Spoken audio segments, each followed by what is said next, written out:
I found it was really good to not make eye contact with the goalkeeper and not let him see that you're nervous. So you portray this air of confidence about you, and it has an effect on people around you.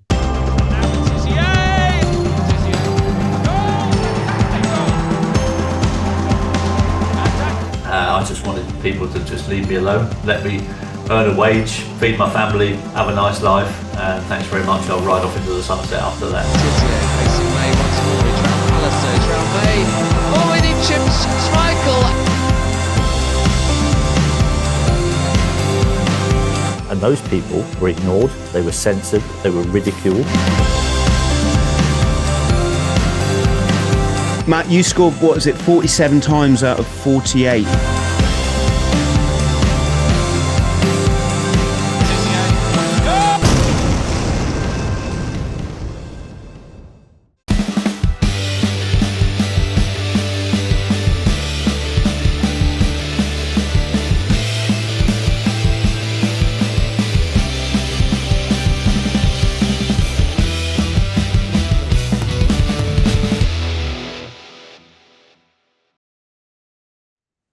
Matt, how are you, brother?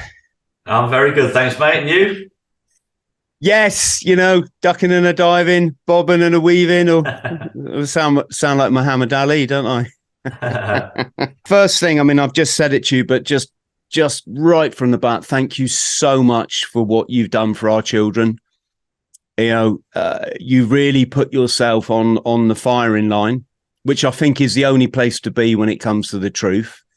Yeah. It is a frightening world that's been created around us, can we say? Yeah. And let's be honest, a lot of people have just kept quiet, haven't they? They have, yes. They've literally sold the kids down the river for their sponsorship deals or their contracts, and it's very difficult being awake in a society where most people are indoctrinated into being asleep, aren't they? Yeah, I think it's important to actually show some kind of empathy for these people, because I was certainly one of them once. There's no two ways about that. I wasn't particularly concerned about what was going on in the world around me. I was in my own little bubble of being a professional footballer and then working in the media afterwards, just going about my life. And wasn't really bothered in politics and things like that at all. I just wanted people to just leave me alone, let me earn a wage, feed my family, have a nice life, and thanks very much. I'll ride off into the sunset after that. And so yeah, I can understand why people are like that. I had a moment in 2020, around February or March 2020, when I suddenly I started reading and suddenly saw what was going to be coming down the line, and I didn't like what I was reading, and at that point the government started having too much interference in my life, and I decided that this was the time that I need to speak up, and that's what I did, and knowing full well what the implications of that were going to be, but I felt like it was too important to not speak up. And if by speaking up means that I earn half as much as what I did 3 years ago, then so be it. That's not the important bit. The important bit is that we try to stop the evil that's going on in the world at the moment. Yes, fair point, mate. Fair point. I tell you what, Matt, let's just avoid all the buzzwords and the keywords. Everyone knows what we're talking about. Was this a gradual thing for you, or was it literally the last 3 years that? I've never really had a great amount of trust in politicians, if I'm honest. I've never really voted at all because I didn't like most of what I heard coming out of politicians' mouths. I always felt like they never came across as particularly honest and doing their job for the good of their people. A lot of them seem to be doing it for the good of themselves or for the good of their paymasters. So I've never really kind of gotten involved. I'd always thought, stuff like the Twin Towers, I always thought that was a bit dodgy. I always looked at things and thought, hang on, how did that building's just fallen down? That's a controlled demolition. My eyes told me that, and yet, everyone in the media is telling you it's something completely different. And, just life experiences tell you that something's not quite right about that. So, yeah, I guess there was parts of me that always kind of knew something perhaps wasn't particularly right in this world. And then March 2020 probably just confirmed all those nagging thoughts that I'd had in my head about politicians and the corruption that goes on at high levels of governance. Matt, I'm going to do something here. Usually we just talk about truth on this podcast where we can, but I'm absolutely honoured that I'm talking to a professional footballer today.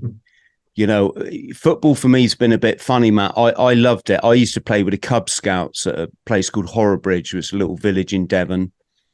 And like 20 people on the ball at the same time, 22 people on the ball at the same time. And as I got older, people were like, oh, well, Chris don't like football. And like, it was never like that, right? It was the fact I grew up in rural Devon. Nearest club was Plymouth Argyle, which was like 20 odd miles away. I then joined the Marines. And I was off around the world, in the Northern Ireland conflict, So I've served with lads that they'd grown up, like they lived next door to Old Trafford or, White Hart Lane. It was in their blood. But for me, I never had that sort of connection. And then also as I sort of got older and you go to the pub and like all your mates can talk about is football. Mm-hmm. It was a little, and I'm probably saying this to the wrong person, but it was a bit like, hang on, is this opiate for the masses here? It's like there's stuff, lads, there's like traveling and stuff. There's other countries out there. And yeah. But here's the thing, it's a beautiful sport. I think everyone dreams of stepping up for that penalty kick for England in the World Cup final. I certainly did. Yeah. Yes. And not going to mention any names here, but missing it. And I know you only ever did that once in your career, but the point is, friends, I just want to say Matt's an absolute legend. 8 caps for England. Quite legendary about you, Matt, as you spent your whole professional career with Southampton, which garnered you the nickname Le God. Mm-hmm. It did indeed. First midfielder to score 100 goals in the Premier League. All right, well, let's take it one step at a time. You grew up in Guernsey. I did indeed, yes. I had an amazing childhood, really, really happy childhood. I was the youngest of 4 boys. My entire childhood just consisted of sport, basically. I played nearly every sport going to a decent standard. The only ones I didn't really play were rugby, which I still don't understand to this day. And strangely enough, considering how addicted I am to golf right now, I never played golf as a kid either, but I played football, cricket, hockey, tennis, table tennis, squash, badminton, all to a pretty good standard. So and yeah, my childhood over there was fantastic. We didn't have a lot of money. I grew up in a council estate in Guernsey, or what they're called states houses, but the equivalent of a council estate. And I just had a really safe, happy childhood growing up. Mm. Is that the connection with your surname? Is that a French surname? Yeah. Actually means the weaver. And Guernsey haven't got a football team, have they?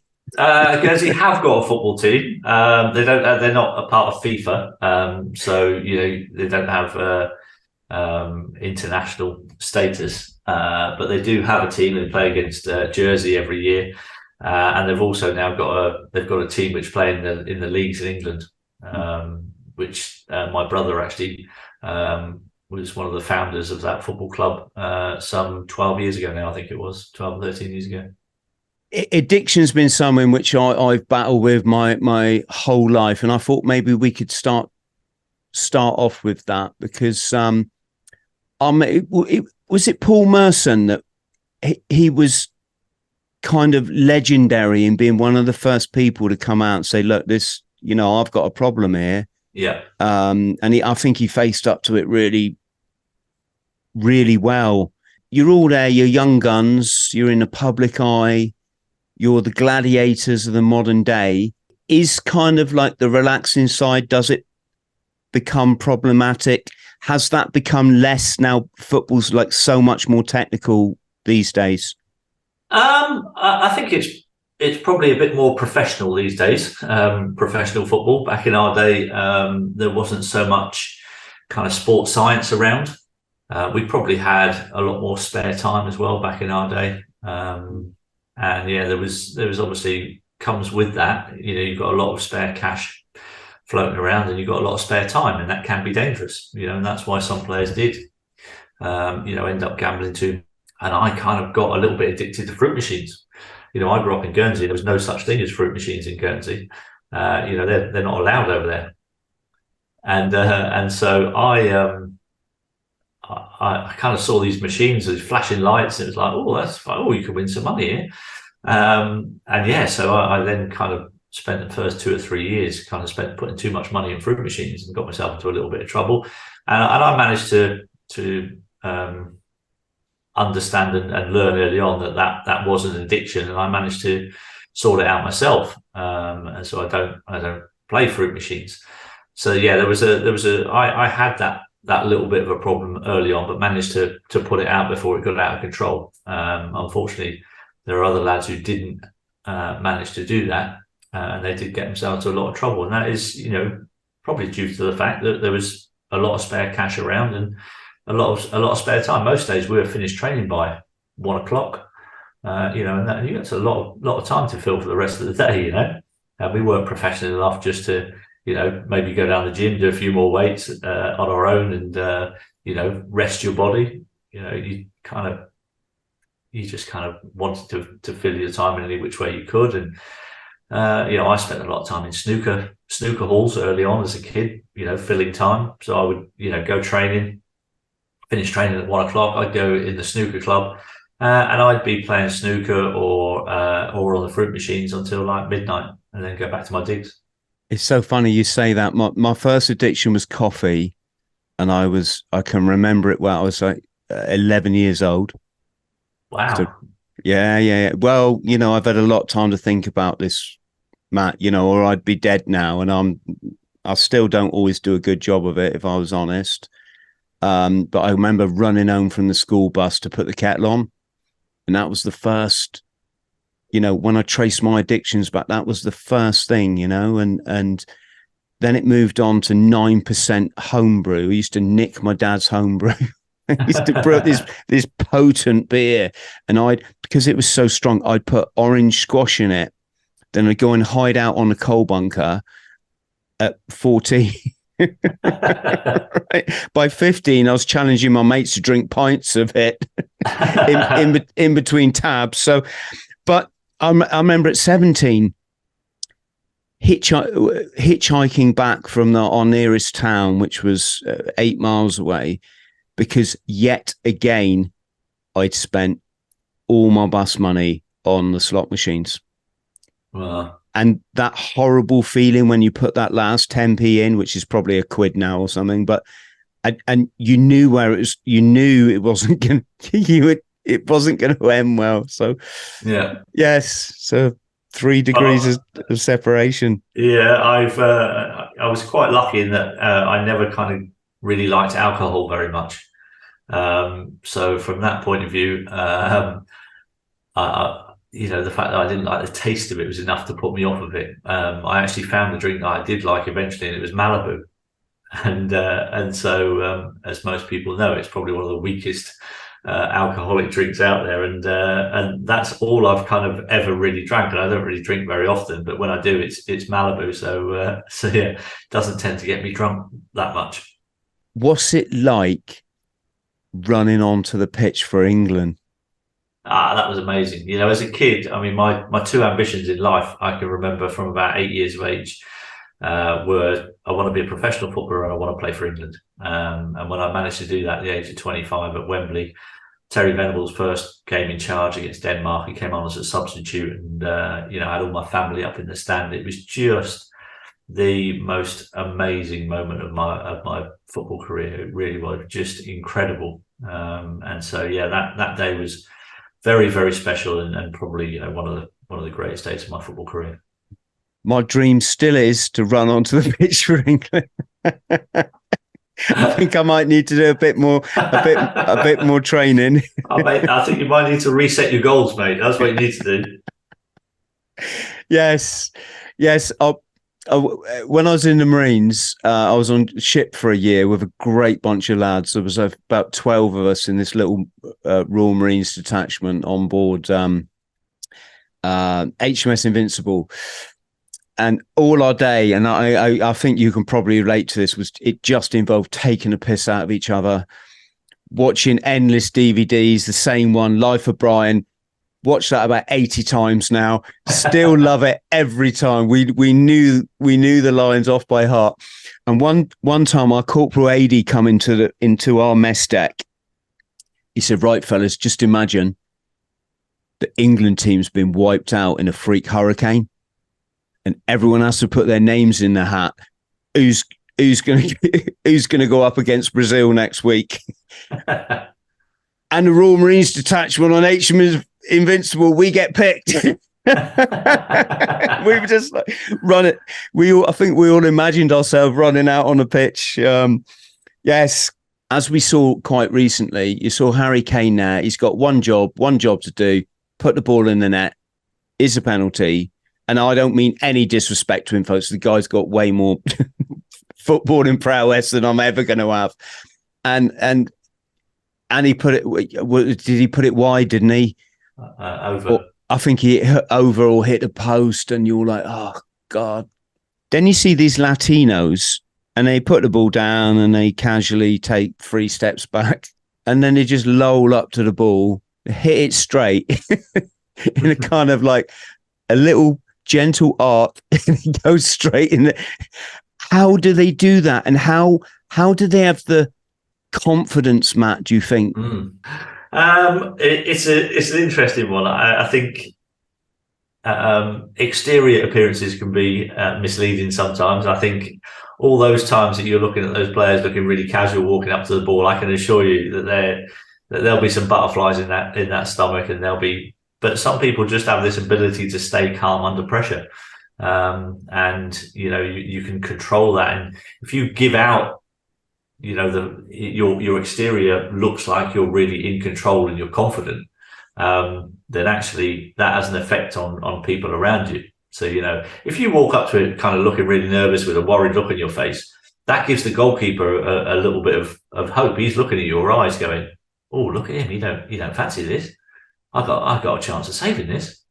And yeah, if you see a guy walking up to the penalty spot and just nice and casual, pops the ball down, doesn't worry about getting eye contact with the goalkeeper, and he just steps up and side foots it bang in the corner, the goalkeeper's going to be looking at that going, "Oh, I've got no clues here.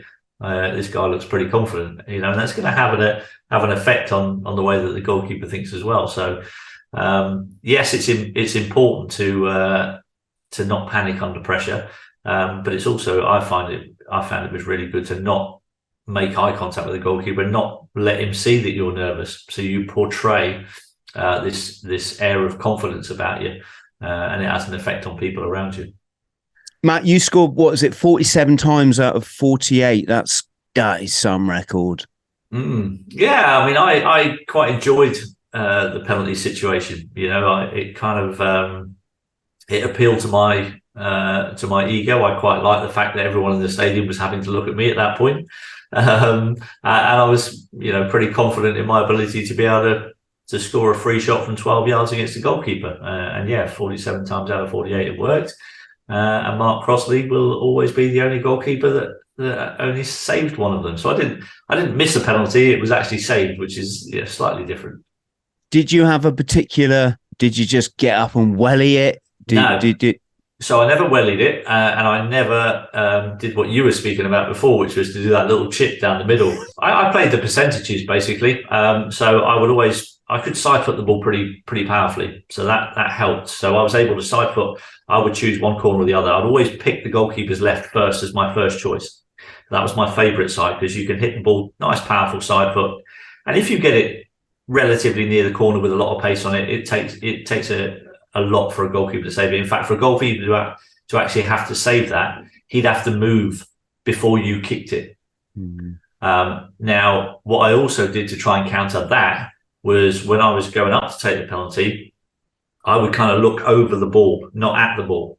The ball doesn't move. I know where that is, so I'm looking over the ball so I can see the outline of the goalkeeper. I can see the goalkeeper in my peripheral vision.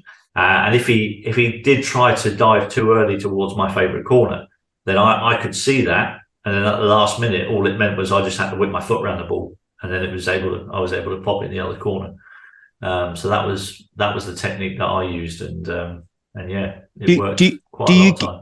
Do you get that split second to see which way the goalie's moving, and you can just hang, boom? Yes, you do get that split second. But the thing about that is, and this is what I was talking about before about being cool under pressure. It takes a lot of bottle to actually change your mind right at the last second. It takes a calm. You've got to have an inner calm about you to take in that information that you've just witnessed and make that judgment in a split second. So, and not everybody is confident enough to do that, and that's what it boils down to. Is about being confident in your own ability, being confident in your own vision about what you're seeing in front of you in your peripheral vision. And so, yeah, that's kind of why I think my record was so good. Can you tell, Matt, from the way that I intuitively know these things, that I probably should have played for England, 100 caps maybe? Yeah, at least. Let's talk about England, because here's the thing. Back in the day, we was a force to be reckoned with, because we had, let's be honest, we had real men in this country, the sort that would look at the last 3 years and go, what, really? Yeah, no, sorry. Things have changed. As things have changed, the rest of the world have got better at football, haven't they? Belarus, for example, can field a world-class team now. I don't know about world-class, but there's definitely been some improvements organisationally. So if you've got 11 players who are have reasonable football brains, and you can organise them properly, you could probably play. If you get their fitness levels up, organise them well. They don't even have to have the most amount of ability. They just need to be difficult to break down. You can send them out on a pitch probably against the best team in the world, and if you do it properly and you organise them well, you could probably keep the score down to below 5. That's the reality of it. Is to go and then challenge the game and actually try and go and beat these teams. It would be very difficult, but it's quite easy to set up a team to not get beat by a load of goals if you've got fit, organised players. And I think that's the difference. The organisation has got better. The fitness levels have got better. So these teams look like they're getting better, but in reality, they're never going to be good enough to go and win anything. Do you think that possibly the England team don't work on the psychological side of things as much as they need to? When they got up in that World Cup and the first thing they did was take the knee, I was just like, we've lost. There you go, folks. There you go. Yeah. You don't take the knee for nothing in this world. You do it by your actions. All right. You don't want to hate black people. You just don't hate black people. It's not exactly rocket science. You don't get down on your knee, kowtow into a trillionaire, billionaire elite's evil agenda, and then think you're just going to get up and go on and win the match. You can tell I'm a bit passionate, passionate about this subject. I was the same, mate. I got into a little bit of trouble for refusing to wear the Black Lives Matter badge on Sky. I didn't think it was the right thing to do. I think you're absolutely right. You show by your actions that you're not racist. You don't have to take a knee to anyone or anything. So yeah, I wasn't particularly enamoured with the England team doing that. Psychologically, yeah, may have had some impact on them. But I think there's other things that it's really odd. Football has become so professional nowadays. They look at, every kind of little percentage to try and improve. Whether that be in fitness, in tactics, in the formations, they're looking at everything to try and find some small gains. Yeah, one of the things that they've never done is they've never had anybody actually talk to them about taking penalties. They've never had anyone who is, kind of an expert on the subject, or somebody with a great record. I'm not just saying me. There are others out there who had fantastic records from the penalty spot, but I've never once heard of the England team actually getting in a penalty expert to talk to the players about, how to take a penalty and what goes through their minds, and how that pressure is going to be. And I think that's one thing that they could do better. I think that's patently obvious to the public and again, no disrespect, folks. These guys will have way more talent than someone like myself is ever going to have. And to get to their level is such a commitment. But you do see when some of them step up that it's like they're just too young. I mean, that was probably one of the worst football decisions I've ever seen from Gareth Southgate when in the Euro final, when he didn't make him, I guess.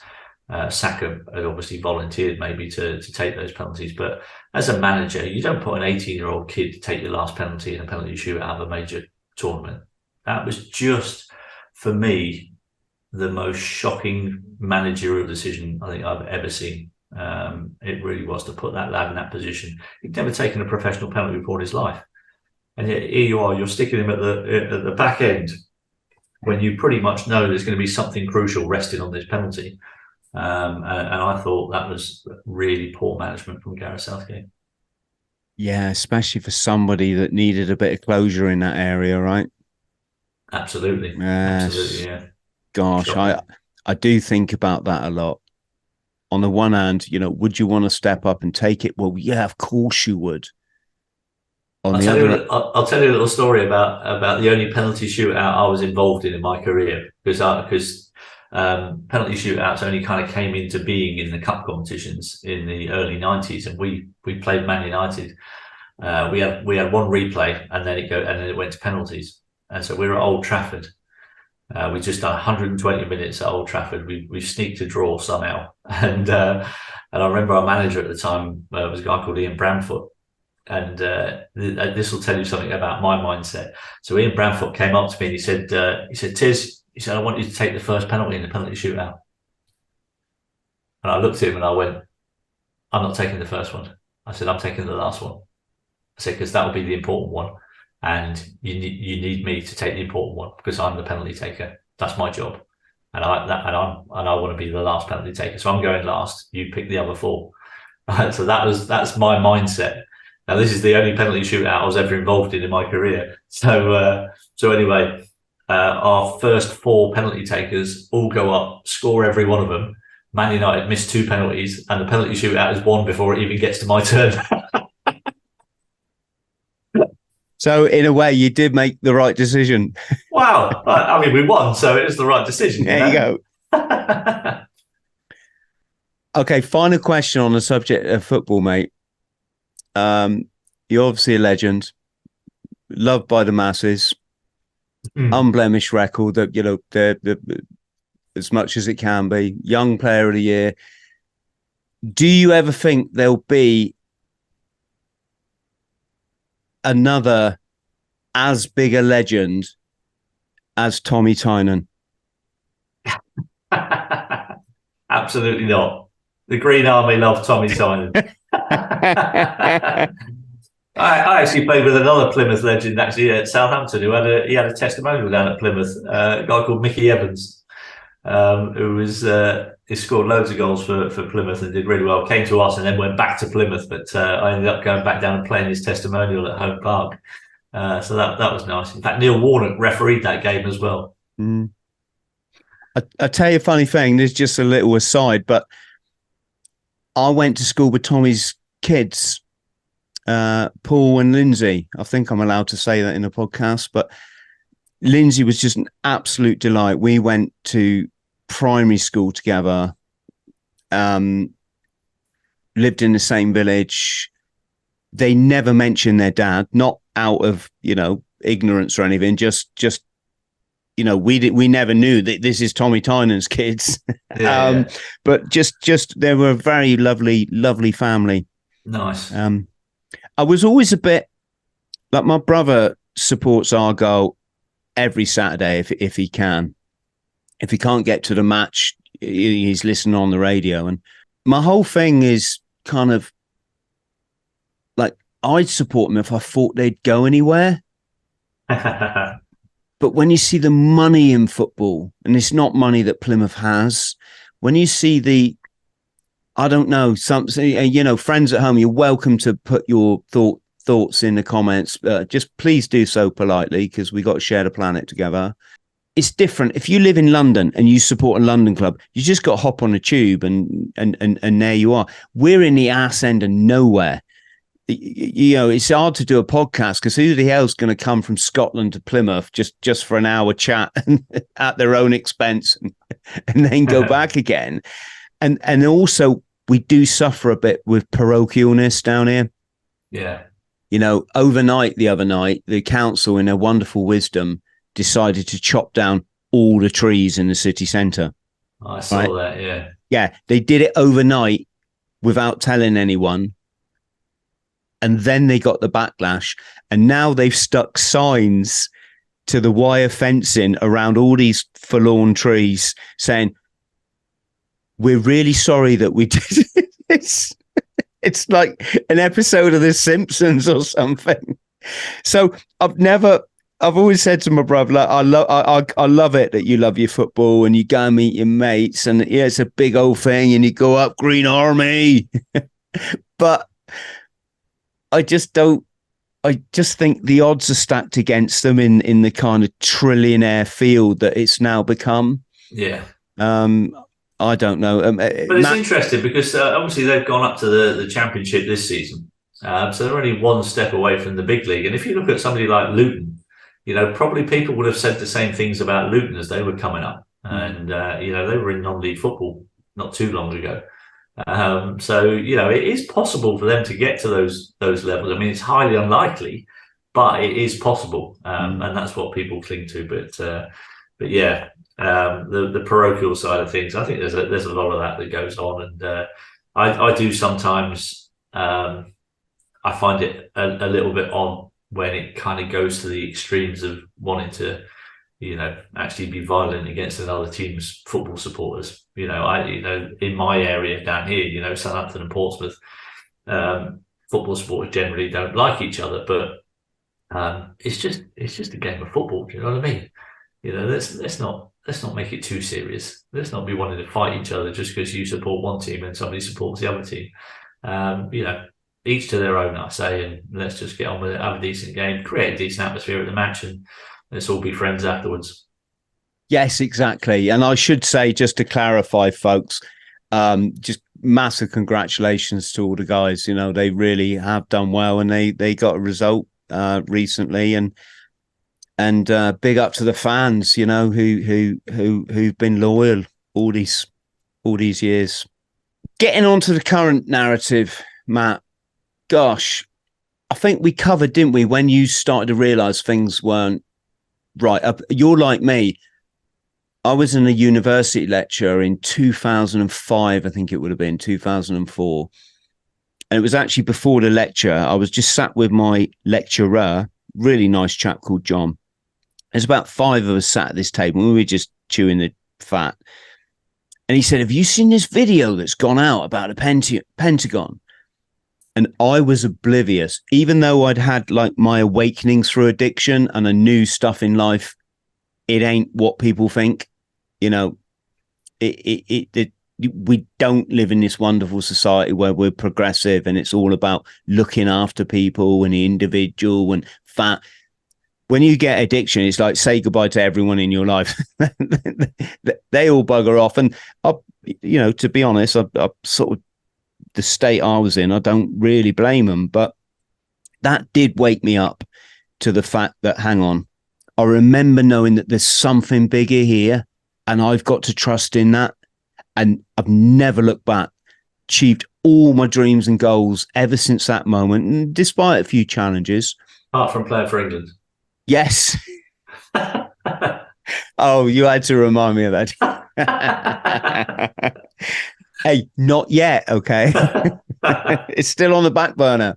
So I'd had that kind of awakening, but I was still like naive because I think we were grown up gullible and naive by the system, by the fact our parents didn't really know a lot about life other than to tell you the stuff that they was told, which most of which I just try and ignore. But the thing was, in this lecture in 2005, this guy went, yeah, you know, the thing about the Pentagon, it's that people are saying it's not what you think it is. And it blew my mind, mate. You know, you could not argue with, unless you was like really brainwashed, you could not see that something was very wrong in that narrative, right? Yeah. And at that moment, I thought, oh my God, there's people in control of this world, isn't there? That we've never considered it. We've never considered it. And so fast forward to the old recent stuff, I spotted it straight away. I've seen the sound bites that the media put out, you know, to save you, let's go and clap some people. I'm like, oh my God, guys, you not realize this is like literally 1984 and you're lapping it up. And, you know, it was all okay. But when it started to become intrusive into trying to lock people in their homes and force, you know, certain procedures, I think a lot, not a lot of people, but a significant percentage thought, hang on, you know. So I got involved with something called the Global Veterans Alliance, and I did my best from my position as a, you know, someone who's in the media a bit to kind of rally the troops. And it was hard, Matt. It was hard.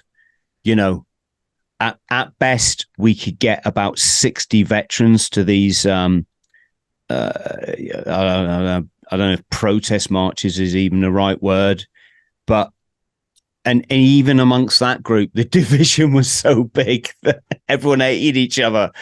Yeah, it is. They don't want.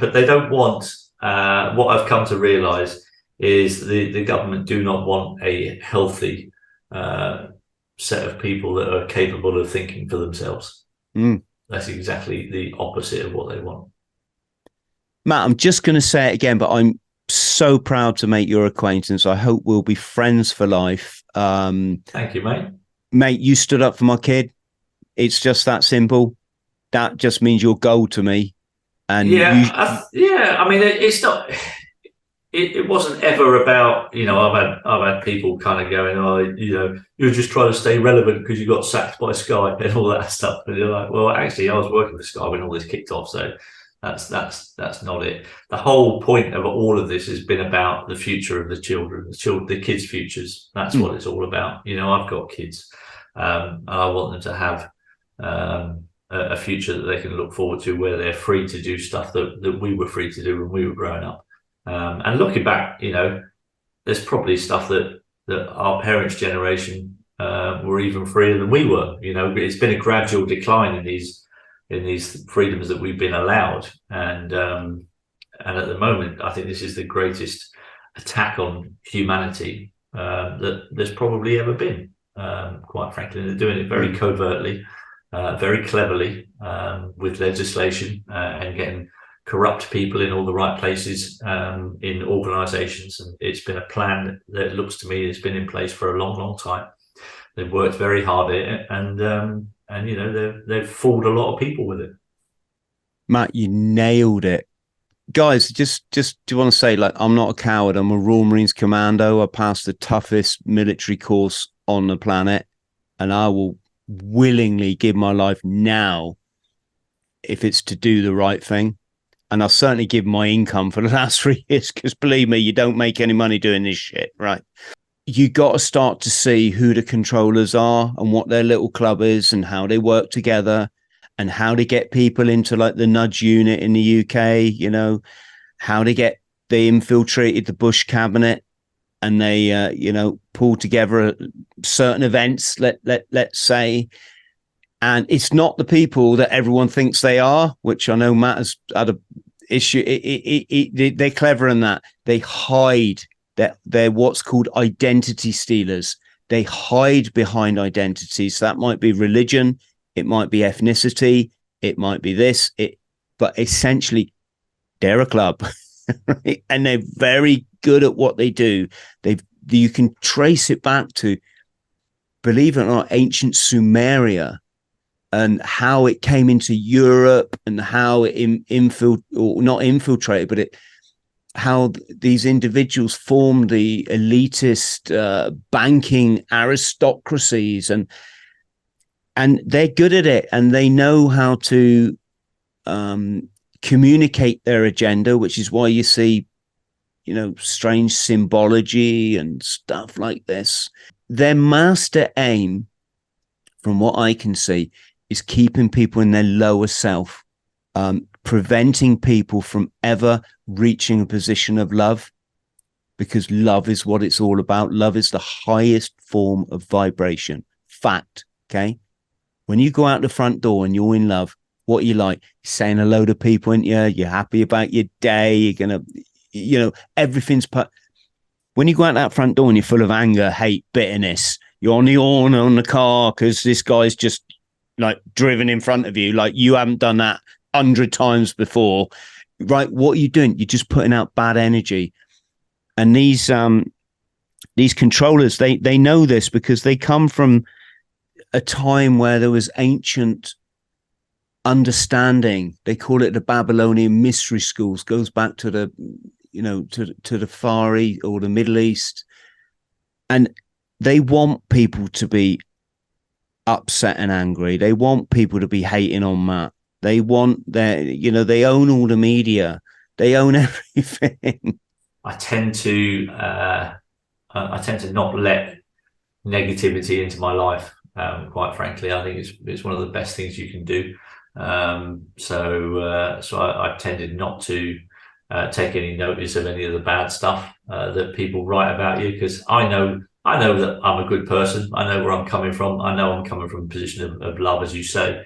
My love of humanity, my love of wanting the best for my children, and so that stuff doesn't bother me at all. They can write whatever they want about me, but they'll never change my mind about the way that I feel about myself. I know that I'm a good person, and I know I'm doing the right thing. I might not be right about everything. That's something completely different. I might not be right about 100% of things, but what I am prepared to do is if I'm wrong, I'm prepared to hold my hand up and go, "Oh, sorry, I was wrong about that one. I do apologise," because I don't have that ego where I feel like I have to be right all the time. If I'm wrong, I hold my hand up and say I'm sorry, and that's something that a lot of people on the other side can't do, and they refuse to do. And so they can write whatever they want about me. It's water off a duck's back. It really is. I can't tell you how easy it is for me to back that. When the BBC attacks someone or the CNN, you got to ask who owns these companies and what do they stand to gain from it. And that's the problem, mate. It's because of people like us who are able to question things, who are able to think critically about things and not just take it on face value what we're being thrown at. There are other issues that you have to take into consideration when you get this information coming towards you. You have to be able to discern, where that information has come from, what agenda is behind that information, who funds the people that are putting this information out. All those kind of things need to be taken into consideration when you actually take on board the information that you get, and you have to be able to evaluate all of that before then deciding for yourself whether that information is actually coming from a good place or is it coming from a place where there's conflicts of interest. And that's the biggest thing that I've had to learn to do over the last few years. And you don't get it right all the time, but if you think a little bit about it, it just gives you a little bit more clarity to be able to make a better decision in what you think is right and wrong. Yes. Is that narrative coming from a place of love, or is it coming from a place of fear? Exactly. It's pretty much like that, isn't it? Was it Matt, we got to be careful what we say here, but it's fair to say when you look at sports stars across the planet, there's an awful lot of them falling down with problems in their chest. Can we say? And folks, we're not trying to link it to anything here. Okay, it's been quite cleverly hidden, has it not? I mean, you have to go to like the alternative media sites to see. It seems like it's thousands. Well, I noticed an increase just by the amount of sport that I watch, and I noticed an increase in what was happening, and I tried to raise the alarm with the Professional Footballers Association and the Football Association in this country, also with FIFPro, the Worldwide Players Union, and because I was concerned of what I was seeing, and I wasn't even I never suggested it was to do with the thingy. All I was suggesting was that I'm watching a lot of sport and I'm seeing this happening. Why is nobody doing an investigation to find out why it's happening? Because we didn't know why. Nobody knew why it was happening. People had ideas why it might be happening, but nobody knew why. The thing that was worrying me is that nobody cared about the increase and were willing to do something about it. Were willing to investigate and find out why there was an increase. And that was my biggest bugbear. And that's why I kind of kicked up a bit of a stink. And I think for me, the fact that they didn't want to investigate it, all that tells me as a critical thinker is they know what it is and they don't want other people to know. And that's as simple as it gets. Otherwise, from a purely humanitarian point of view, you've got sports people falling over on their pitches at a rate that was never happening before, and nobody is giving a stuff about it. Nobody's even caring to want to investigate what's going on, and that for me was scandalous.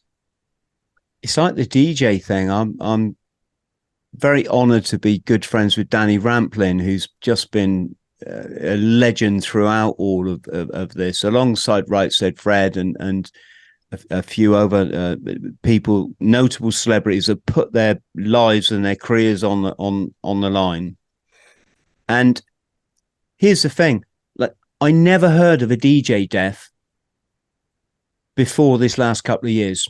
I mean, like, never. Maybe some aging, like, legend from back in the day, some original house DJ that he's got to 76, and we've said sayonara to him. Now it's like every time I put my social media on, this guy's gone, that guy's gone, this guy's gone, that or girl. I think they do a good job of covering it up, Matt. When you go to your GP and with this kind of stuff, and I know people like my family, and of course they go to their GP and the GP goes, "Oh no, it's nothing to do with that. Yeah, what it is." And my family just believe it because they're not enlightened, they're not awake, they're in the matrix. What your doctor tells you is like, it's the truth. And again, once you understand that the doctors' conflicts of interest are there as well, you can start ascertaining for yourself what they really mean and why they're really putting you on these pills and those pills. Doctors are a lot of the time in highly conflicted positions with the pharmaceutical industry. Mm-hmm. I hope you feel like a massive legend. Because I don't have that ego, mate. That's not what I've done any of this for. I don't need to feel like a massive legend. Let me. I was just going to say, I know what I've achieved in my life. I'm proud of what I achieved in my life, but I don't let that define me as a person. That's stuff that I've done in the past is there for everyone to see, and nobody can take away from me what I did as a professional footballer. I'm very proud of that. I'm proud of also the last 3 years of standing up for what I believed was right, and it's nothing more or nothing less than that. It's cost me stuff. It's cost me about half my income, if I'm honest, and that's neither here nor there. Money has never bothered me, as long as I've got enough to pay for my house and feed my family. Yeah, so it's not about feeling like a legend at all. It's lovely when I go back to Southampton and you know people still want to have a photograph of me and have an autograph and all that kind of stuff, and that's nice. That makes you feel nice, and that's great. But if it wasn't there, it wouldn't bother me. You know, it really wouldn't, and that's what a lot of people fail to understand. They always think, oh, you know, you love being famous, and you know, it feeds your ego and all that stuff. I didn't become a footballer to be famous. I became a footballer because I was bloody good at the game, and that was the only reason why. We love you so much, mate. You know, just every time you look in the mirror, I'd say legend, because I think we're all legends, Matt. I just think society hides that from us, and it indoctrinates us from a young age to not understand that we're all beautiful part of the universe. Yeah. We're universe experience itself subjectively, and just, you know, massive thank you. And I hope, you know, the next time the next pariahs come and attack you with some stupidly ridiculous comments on social media or that you know, just remember this conversation, mate. You know, you are a legend, because you stood up for my son, and that's all I care about. I don't care about the people that go along with all this communist bullshit. What, you know, why would I? I mean, it's an interesting thing. We should perhaps just cover this. So I was contacted by a lot of serving Royal Marines during the last 3 years. Chris, what do we do? You know, we understand it. Da, da, da. And what they did is they formed underground groups.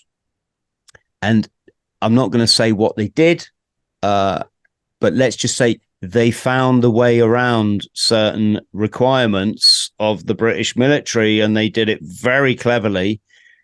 And it's got to be the same in it for these multi-millionaire football stars. They've gone to their GP, their private doctor, and gone, "Oi, just sign that shit for me. Here's $100,000, right? Because I ain't putting, you know, I ain't doing a certain thing. You know, I ain't stupid, right?" And I just think we need to get that out there, Matt, that this is what's going on. The difference between them and you is they put their careers first. And let's be honest, they're probably young. And when I was young, I probably wouldn't have done the same thing, folks, to be honest, because I've always been like, I've always just had my principles. I just always have. You know, I always stood up for the underdog. Always, even when it was just so easy to be the bully, I'm like, nah, I just don't want to be that person, you know? Yeah, I was the same, mate. Matt, I love you, brother. I said, keep up the great work, mate. Yes. Do you want to just stay on the line so I can thank you properly? But guys, can we just have a massive round of applause for this, you know, absolute hero with respect to the nonsense that's going on. You know, some people just need to start calling it out. And if you're watching this now, I think you know who you are, and it's fine. Because the most beautiful thing in life is to look yourself in the mirror and go, do you know what? I love you. You do what's right. You're not a coward. You don't kowtow to someone else's agenda. It's just a beautiful thing. So for that, I thank Matt massively, as well as his glowing football career. Friends, if you can like and subscribe, please support the Patreon. It's $1.99 a month. It's not like it's a lot. Much love.